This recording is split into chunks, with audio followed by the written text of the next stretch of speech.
The Whispers. Clark Kent hadn't slept in days. Not because he needed to, Kryptonians didn't require rest like humans, but because he was haunted. Not mentally, physically. Every time he closed his eyes, he heard voices, thousands of them, crying, wailing, screaming his name. Kal-El, you let us die. It started after he investigated a collapsed underground crypt discovered beneath the oldest part of Metropolis. A church, built in the 1700s, had caved in overnight. Beneath it was a forgotten catacomb sealed by ancient symbols and iron chains. Something terrible had been locked there for centuries. Superman ignored the warnings etched in dead languages. He tore through the iron, thinking he was saving lives. He wasn't. He was releasing death. Chapter 2. Phantom King Arises. The energy that burst out of the crypt wasn't like anything Clark had ever felt. It wasn't heat vision or magic. It was cold, a void that screamed. A shape emerged, tall, skeletal, crowned in black smoke and dripping shadows like tar. Red eyes blinked from a face with no flesh. "You freed me, Kryptonian," it hissed. "You freed the Phantom King." In a flash, the creature disappeared, leaving only frost on Superman's cape, and a whisper in his ear, "Now, the city dies." Chapter 3. Haunted Metropolis. Within days, Metropolis fell into madness. Children were found speaking in tongues. Adults reported seeing ghosts walking into their homes. Whole neighborhoods vanished in the night, replaced by silent, dead streets where time didn't move. Superman tried to fight it.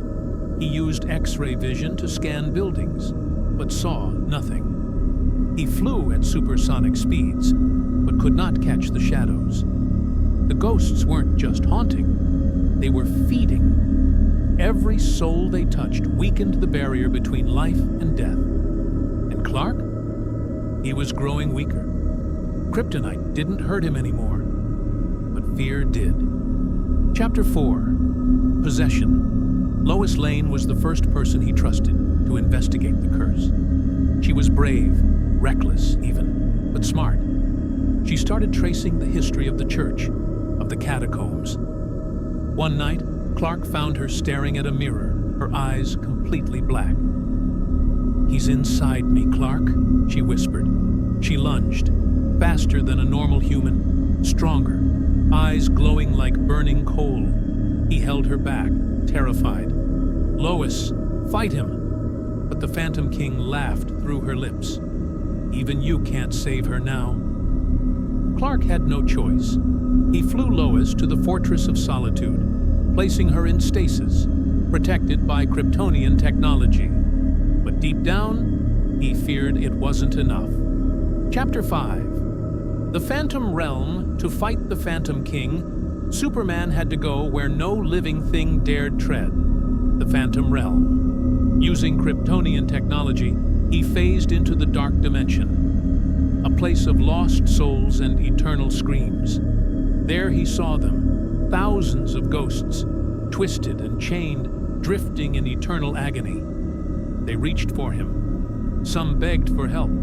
Others cursed his name. In the center of the storm stood the Phantom King, now towering like a skyscraper, wearing the faces of the damned like a cloak.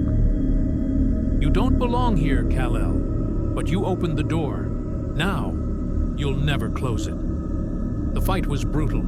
Shadows sliced like blades. Screams shattered stone. Clark's heat vision barely slowed the beast, but he saw it. The source of the King's power. A heart, still beating, buried in a mass of souls.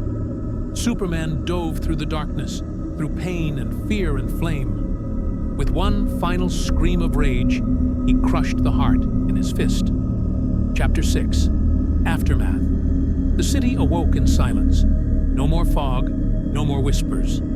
The people returned. Those who had vanished were found asleep, unharmed, but changed, haunted by dreams they couldn't describe. Lois opened her eyes. Her voice returned. Was it over? Clark didn't answer, because in his mind, he still heard it. last whisper. You can't kill a ghost, Superman. Only join them. Epilogue. The new shadow months passed. Clark continued saving the world, but something in him had changed.